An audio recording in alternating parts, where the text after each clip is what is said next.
In a single 35-minute showdown inside Congress, Jasmine Crockett turned silence into thunder, exposing cracks in a man's empire built over 40 years. The air was thick with humiliation, gasps, and raw disbelief as millions watched reputations burn in real time. But was this just one woman's victory, or the beginning of a reckoning that could change American politics forever? The lights were harsh and official.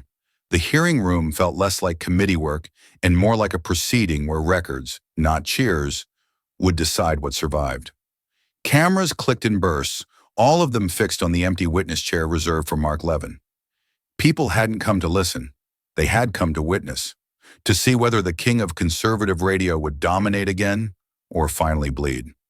The doors burst open and Mark Levin strode in like a seasoned general returning to his battlefield. His navy suit was perfectly tailored, his jaw set like stone, his half-smile already rehearsed. That same smirk had once made millions of listeners nod along, convinced he was always right. Behind him came stacks of thick binders, towers of paper like fortresses of white walls, every page a bullet of legal citations ready to fire. He lowered himself into the chair with practiced ease, as if this were familiar ground. Another day he expected to shape the record and bend the room to his rhythm, while others bent under his voice. Then across from him, Jasmine Crockett appeared. No entourage, no mountain of binders, just a slim tablet and a steady gaze. No entourage, no stack of binders. The room adjusted to her presence without a word. Levin looked up, and their eyes locked. His smirk widened into a sneer, but Crockett tilted her head slightly, her gaze slicing through the room like a scalpel, peeling away the armor of his arrogance. The chamber went still. Even paper stopped moving. And in that silence, one question hung over everyone. Would the giant fall on the very stage he thought he owned? Mark Levin leaned back, confident as ever. For years, he had been the voice that thundered across America, a figure untouchable, carved in stone. He thrived on applause, but had long forgotten what it meant to be challenged. Cameras adored him, microphones worshipped him, and audiences bowed to his booming certainty. He was not here to be questioned, he was here to perform. That was the only stage he had ever known. Jasmine Crockett, by contrast, carried no spotlight. She was born into struggle, raised in a world where the law was not a theory, but a daily fight. Her battlefield had been the gritty courtrooms of Texas, where lives hung by a thread. There, no one cared for clever quotes or radio smirks. They cared about survival, justice, and whether their defender could outthink a system built against them. And she had risen to meet that impossible weight. Levin's empire was built on speaking about the law. Crockett's life was built on living it. One had the comfort of distance, the other bore the scars of practice. Their contrast electrified the room. He was polished arrogance, wrapped in confidence that no one dared to pierce. She was raw steel, sharpened by necessity, carrying the calm of someone who had already fought wars unseen. It was two Americas colliding, one that talked, one that endured, one built on reputation, the other on resilience. And as the audience leaned in, they understood. This was not just a hearing, it was a reckoning. The chamber fell into a silence so heavy it seemed to press against the walls. Not a whisper, not a shuffle, only the faint hum of the cameras capturing every heartbeat. Time slowed, stretching each second until it felt unbearable. Across America, millions leaned in toward glowing screens. In living rooms, bars, and offices, viewers forgot their own conversations, transfixed by the tableau of two figures locked in stillness. It was no longer just a hearing, it was theater, suspense unfolding in real time. Mark Levin tapped the edge of his binder with practiced ease. A minor gesture, yet in this silence it rang like a drumbeat, a reminder of his control. His smirk suggested he already knew the ending. He always had. But Jasmine Crockett's stillness carried its own power. Her hands rested lightly on the table, but her eyes burned with quiet resolve. She wasn't frozen. She was calculating, waiting for the precise moment to strike. The chamber itself seemed to bend under the weight of expectation. One wrong move and Crockett would be swallowed whole by the media machine, replayed endlessly as a symbol of defeat. One right move, and the myth of Levin's invincibility could shatter before the nation's eyes. Seconds stretched into an eternity. Even the chairman's hand trembled as he adjusted the gavel, sensing the moment was bigger than procedure. The room did not breathe, it waited, and so the question sharpened, cutting through every silent second. Who would break the silence first? And when the storm erupted, whose legacy would be left in ruins? The silence finally cracked, not with Levin's booming voice, but with Jasmine Crockett's calm, steady tone. She leaned slightly forward, her eyes locked on him, and her words cut sharper than any gavel strike. "Mr. Levin," she began, her voice measured but laced with steel, "last month on your radio show, you said, and I quote, 'Half these Democrats couldn't pass a first-year constitutional law exam if their life depended on it.' Do you recall that?" Her question landed clean, the kind that leaves only two options: confirm or contradict the record. Levin's smirk deepened, a mask he wore like armor. He adjusted his glasses, almost amused, and answered with casual arrogance. "I say a lot of things, Congresswoman, but yes, I stand by that." The air thickened with anticipation. Crockett's calm was unnerving, like a chess player 3 moves ahead. She wasn't rushing. She was constructing a cage around him, bar by bar. Onlookers leaned forward in their seats, as if drawn by invisible strings. They could feel the shift. The predator was being lured into unfamiliar terrain. "Interesting," Crockett replied softly, flipping a single page in her folder. The sound of paper sliding seemed louder than his voice. "Because today, I'd like to test the depth of that certainty." A hush swept through the room, heavier than before. Even the cameras seemed to lean in closer, waiting for blood.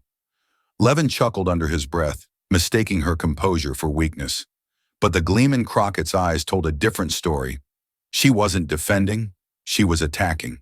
And in that charged instant, it became clear to everyone watching, the first strike had been landed, and the battle had only just begun. Levin leaned back in his chair, amused. This was his territory: banter, mockery, the verbal theater he had mastered over decades. His voice rose, dripping with condescension, as though Crockett were just another caller on his radio line. But Crockett didn't flinch. She slid her finger across the iPad, her eyes never leaving his face. "On April 12th, during your segment on constitutional law," she said, "you claimed the Voting Rights Act was, and I quote, 'a relic kept alive only for political theater.' Do you deny that?" A murmur rippled through the chamber. The words were exact, precise, delivered like a surgeon's cut. Levin blinked once, caught off guard by the specificity. He chuckled, louder this time, raising his chin. "Of course I said it, because it's true," he snapped, trying to project dominance. The laughter was hollow, too rehearsed. Crockett's lips curved in the faintest smile. She tapped her tablet. "Mr. Chair, I move to enter Exhibit A, the April 12th audio, into the record." The chair glanced around. "Objection?" Silence. "Without objection, so ordered." The clerk pressed play, and Levin's own voice filled the room. Arrogant, dismissive, impossible to deny. The crowd shifted. Some gasped, others leaned forward, drawn into the spectacle. Each word he had thrown carelessly into the air was now being replayed as evidence, weighted with consequence. Levin's smirk faltered for the first time. He cleared his throat, as though the sound could erase what everyone had just heard. But Crockett was already moving to her next strike. "On May 3rd, you mocked a federal judge's ruling, calling it, again in your words, the whining of activist lawyers who couldn't argue their way out of a parking ticket. Shall I play that too?" The silence was deafening. Every eye in the chamber was fixed on him now, the balance of power tilting with every line she exposed. What once was his stage was becoming her battlefield. And as the tension closed in, the realization hit like a blow. Levin's own words were the trap, and Jasmine Crockett was tightening it around him with merciless precision. The chamber seemed to exhale at once. Lawmakers exchanged quick glances, reporters scribbled furiously, and one whispered to another, "Are we watching a monument collapse in real time?"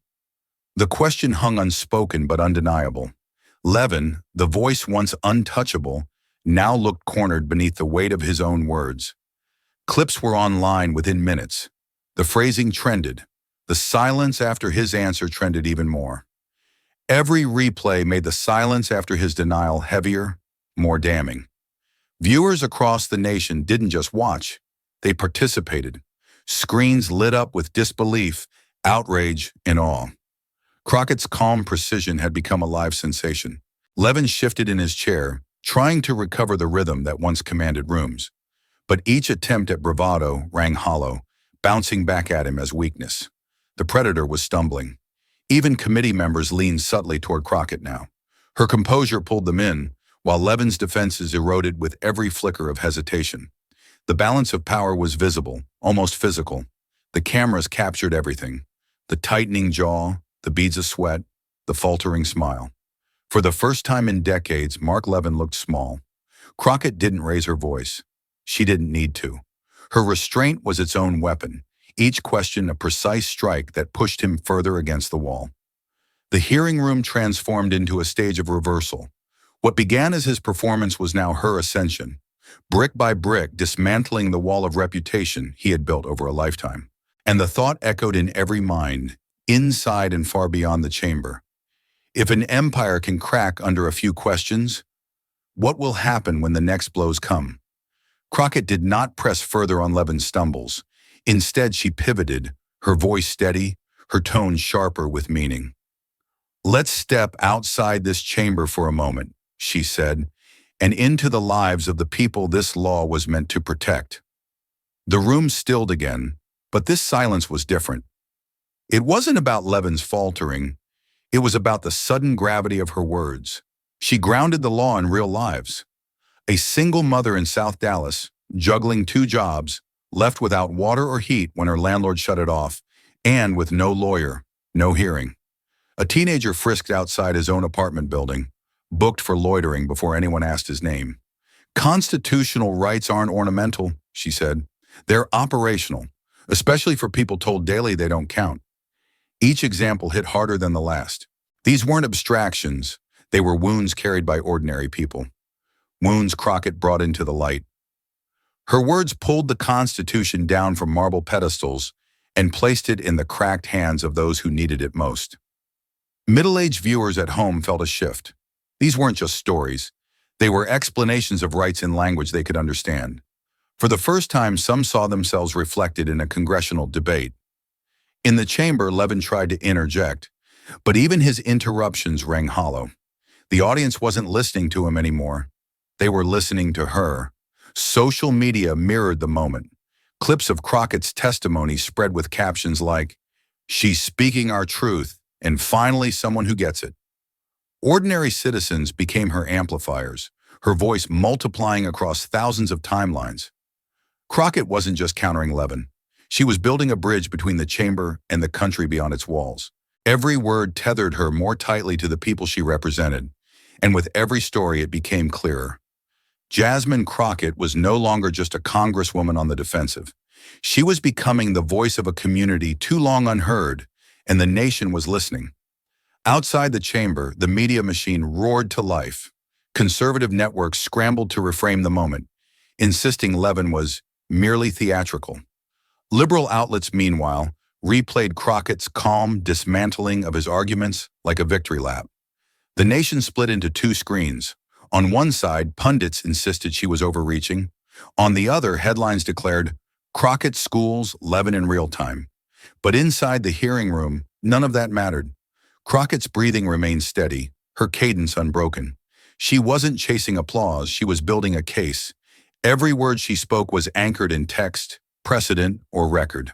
No insult, no shouting, just evidence layered on evidence until the structure became undeniable. Her restraint itself was a kind of defiance. Levin grew restless, raising his voice, trying to drag her into his theater of rage. But Crockett refused to enter the play. She stayed in the language of law, not spectacle. The contrast grew more striking by the minute. His bluster seemed small beside her precision. Each attempt at dominance only amplified her discipline. Viewers over 50 began to notice the difference. "This isn't a shouting match," one man murmured to his wife in front of their TV. "This is a live lesson in justice." Commenters called it a live civics lesson, and, for once, the classroom was full. Commentators borrowed it, citizens repeated it, hashtags carried it further. Crockett had turned the hearing into a classroom, with America as her students. Even reporters in the chamber felt the shift. Their notes no longer centered on Levin's reputation. They now traced Crockett's method, her ability to expose without ever raising her voice. Levin slammed his hand on the table once, the sound sharp and desperate. But it was too late. The narrative had slipped from his grasp. The room no longer moved to his rhythm. Crockett, without even glancing up, turned another page of her folder. The sound was soft, but it carried the weight of inevitability. It was the rhythm of someone who knew she had already shifted the balance. And in that moment, the game was clear. One side played for spectacle, the other for truth. The audience could see which one was winning. At the start, some in the chamber had seen Jasmine Crockett as just another freshman lawmaker, a newcomer, untested, unprepared to face a titan like Levin. But with every exchange, that illusion cracked. She was no longer simply defending herself, she was defining herself. Each answer, each citation, carried the weight of lived experience. She spoke not as a politician, but as a guardian of justice. The more Levin lashed out, the more composed she became. His anger was fire, but hers was stone. Every attempt to rattle her only revealed her unshakable core. Her voice did not rise. Her posture did not falter. She embodied a discipline born not from privilege, but from struggle, the kind that cannot be staged, only earned. Committee members who had once exchanged doubtful glances now studied her with new respect. Their pens slowed, their gazes steady, as though realizing they were witnessing a transformation. Reporters too felt it. Their headlines shifted from spectacle to gravitas. Crockett emerges as a defender of justice. The narrative was no longer about Levin's stumble, it was about her rise. The chamber itself seemed to lean toward her. Where once there had been skepticism, now there was recognition. She wasn't a novice anymore. She was a warrior standing in full form. Even viewers at home sensed it. Parents, teachers, veterans, those who had endured battles of their own, saw in her the reflection of resilience. She was carrying more than her own fight. She was carrying theirs. Levin's voice strained as he tried to reclaim the ground he was losing. But against her steadiness, his fury looked small, almost desperate. The contrast was devastating. And in that devastating clarity, a new question gripped the nation. When a warrior has decided to see the fight through to the end, does her opponent have any path left but public defeat? Crockett leaned forward at last, her calm now sharpened into precision. "Let's test your certainty, Mr. Levin," she said, her voice measured, deliberate. "A few basics, questions every lawyer must know." The words landed like the drawing of a blade. The room tightened, anticipation crackling as though everyone could already sense blood in the water. The chair's timer light shifted from green to yellow. Crockett leaned toward the mic. "Mr. Levin, for clarity of the record, can you define the supremacy clause?" He adjusted his glasses, cleared his throat, circled for words that didn't land. The hesitation itself filled the room. She did not pause. "And the standard of review under strict scrutiny?" His reply came louder, brittle, half phrases, evasions. Members glanced at each other. The gap between authority and knowledge was on display. The audience caught every flicker of discomfort. A man who had once commanded airwaves with absolute authority now looked cornered, grasping for footing that wasn't there. His armor of confidence was shattering under the simplest test. Crockett's expression never changed. She didn't gloat, didn't mock. Her restraint made the contrast sharper, her control overwhelming his unraveling. Every question landed as if preordained, and with each failed response, the chamber shifted further, respect gathering around her, disbelief closing in on him. By the time she set down her notes, the silence was no longer suspenseful. It was judgment, heavy and undeniable. The Titan had faltered on the ground he claimed to own. The man who once mocked others as second-rate lawyers now stumbled over the very foundations of the law. His pauses stretched too long, his evasions too thin. Every word betrayed the cracks in his authority. "For the record," she said, The Supremacy Clause establishes that federal law prevails over conflicting state law. Strict scrutiny demands a compelling governmental interest in the least restrictive means. She stopped there. No flourish. Just the standard. Her clarity was its own verdict. The chamber felt the shift like a sudden drop in pressure. Levin's aura of dominance collapsed, leaving only a man exposed before a nation that had once bowed to his voice. Crockett never raised her tone, yet her words carried like thunder. She didn't argue, she demonstrated, and demonstration was more lethal than any accusation. Committee members glanced at each other, unspoken recognition passing between them. They saw not just Levin faltering, but Crockett rising. The torch of credibility was moving before their eyes. In the back rows, reporters typed furiously, headlines already forming. The Emperor of Talk Radio stumbles. Crockett's precision cuts through decades of bluster. History was being drafted in real time. Outside, the media war exploded. Conservative pundits scrambled, spinning excuses about gotcha questions. Liberal commentators roared in triumph, calling it a reckoning long overdue. On social media, the reaction was volcanic. Clips spread across platforms within minutes, captions blazing, "Finally, someone speaks the truth. Jasmine Crockett is the real deal." Viewers who had doubted her were now converted. The woman they once underestimated had proven herself beyond doubt. She wasn't just holding her ground. She was commanding it. Levin, red-faced and cornered, could only mutter defenses that rang hollow. But Crockett didn't need to strike further. The damage was done. His downfall came not from her attack, but from his own inability to stand. The room, the cameras, the nation, all bore witness to the reversal. The giant had shrunk, and in his place stood a warrior who had turned mockery into vindication. From her folder, Crockett drew a thin packet. "Mr. Chair, I move to enter Exhibits B through D, my bar certification in case summaries, where strict scrutiny and equal protection were the decisive standards." "Without objection, entered," the chair replied. She placed the documents neatly before her, not for show, but for the record. "These aren't trophies," she said quietly. "They are outcomes. Clients who walked free because the law was applied, not performed." The silence that followed was unbearable. Levin's lips tightened, his gaze dropped, his voice refused to surface. The man who once thrived on the ridicule now drowned in it. Reporters froze mid-keystroke, realizing they were watching the moment his empire cracked beyond repair. The cameras zoomed, capturing every second of his humiliation, broadcasting it to millions. Viewers across America sat transfixed. Some cheered, some gasped, some whispered, "It's over." But all knew they had witnessed a shift, power changing hands in the most public of ways. Levin's silence screamed louder than any words he could muster. It was the silence of defeat, of a man unmasked, of a titan realizing the pedestal beneath him had turned to dust. Crockett lowered the documents with precision, as if laying down evidence in a trial whose verdict was already decided. Her calmness was not triumphal. It was absolute control. The committee room vibrated with tension, the weight of history pressing on every shoulder. Even those who once defended Levin could no longer meet his eye. She had given him one last chance to redeem himself. He had none left to take, and in that void his reputation collapsed.